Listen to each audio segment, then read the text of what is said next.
What's up, Wise Flyers? David here. Today I'm going to tell you 5 secrets to get around the 524 rule so you could get approved for the Chase credit cards you want. So if you want certain Chase credit cards, I want to let you know that there are ways to still get them even if you are over 524. Personally, I've been over 524 since 2012. I've opened 51 credit cards at the time of filming this video, and just in the past year alone, I've opened 4 Chase Inc. credit cards. So if you want to get some Chase cards and you're over 524, pay attention to all of these methods so that you could be approved just like I have. First, let's break down the 524 rule, what it is, and clear up some myths about the rule, like do authorized users count towards 524?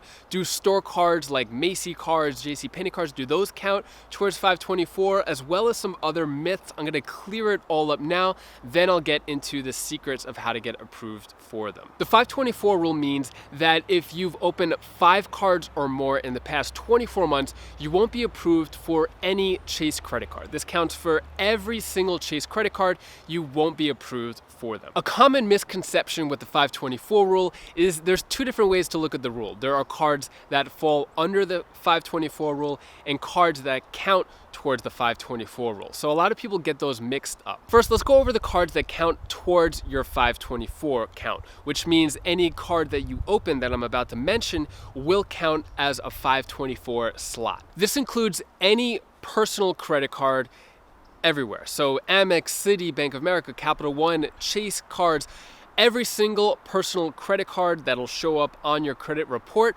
will count towards your 524. So if you apply for a Chase card or an Amex card, it'll show up as 1 slot on your 524. And if you're not sure how to calculate your 524 count, I'll show you that a little bit later on in the video as well. Business credit cards don't count towards your 524 count except for 3 different bank business cards. Those 3 banks are Capital One, TD Bank, and Discover. So if you get a business credit card from either one of those 3 banks, it will show up as part of your 524 count. Other bank credit cards won't count. For example, Chase business credit cards don't count towards your 524. Amex, Citi business credit cards don't count towards your 524. So that's why if you are going for Chase credit cards, you should go for the business credit cards, because in between applications or apparamos, however you're doing it, you want to have your 524 count go lower. If you're close, you could do that by applying for business credit cards, except for the 3 that I mentioned. And if you're not sure how to calculate your 524 count, I'll show you that a little bit later on in the video as well. Common question I get is, do authorized user cards count towards your 524?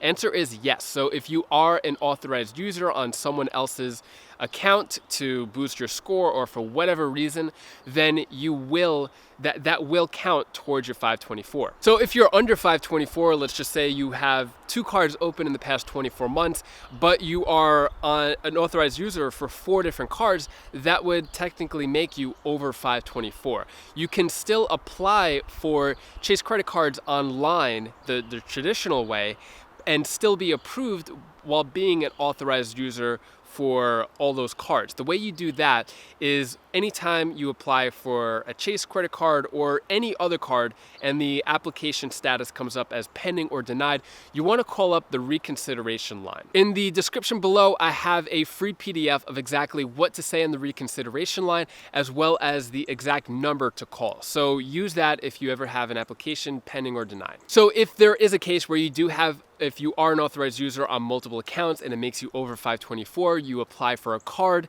and the application is pending or denied, you call up the recon line and you mention that you are an authorized user on several accounts. They may say, because the algorithm, the computer, may instantly deny you because it shows up as multiple accounts over 524. But if you call the recon line and speak to a human and put a human behind your application and explain that you're an authorized user and that you are not responsible for those accounts, then that is a good way that you can get approved for the Chase card. Next question I get is, do store credit cards count towards your 524?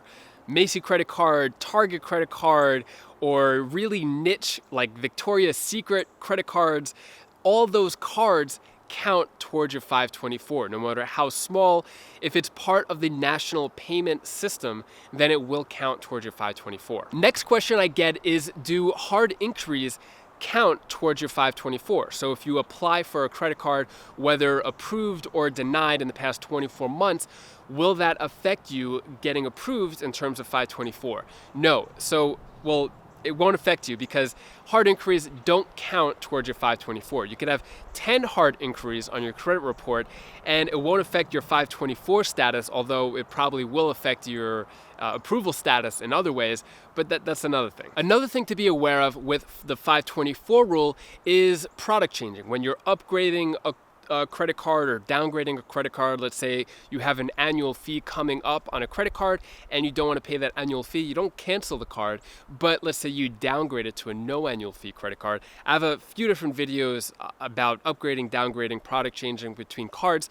So sometimes that can count towards your 524. So if you are product changing, make sure you ask the bank whether or not that the upgrade or downgrade is going to require a hard pull. If it does require a hard pull, think twice if you're trying to consider the whole 524 thing. If not, go for it. But in my experience, most banks do not do a hard pull, at least when I've upgraded, downgraded, or product changed. And if you're not sure what your 524 count is, I'll show you an easy and free way to calculate it. The free and easy way that I recommend is going to creditkarma.com. You create an account. It'll ask for the last 4 of your social security, so it's going to do a soft pull, not a hard pull. It won't affect your credit report or score or anything like that at all by using Credit Karma. So when you go into Credit Karma and you look at all your cards, sort it out by open date, and you could see by the date, whichever cards have been open in the past 24 months, those are the ones that you know will count towards your 524. Now, once you figure out what your 524 is, where you stand, this is pretty much only if you've applied for a lot of cards. For me, for example, sometimes I forget what my 524 count could be because I've opened so many cards. Now, an easy way to just constantly be reminded is to use the free tool. It's called Travel Freely.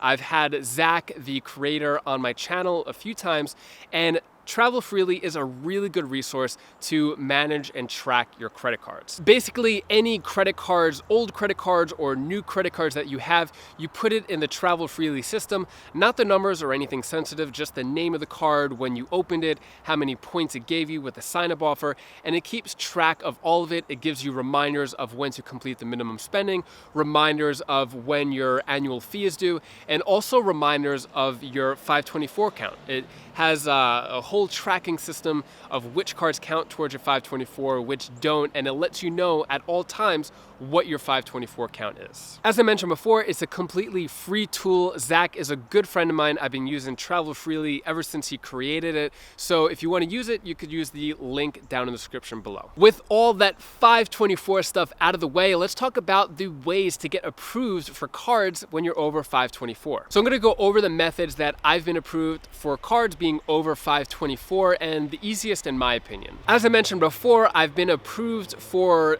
4 Inc. credit cards while being over 524.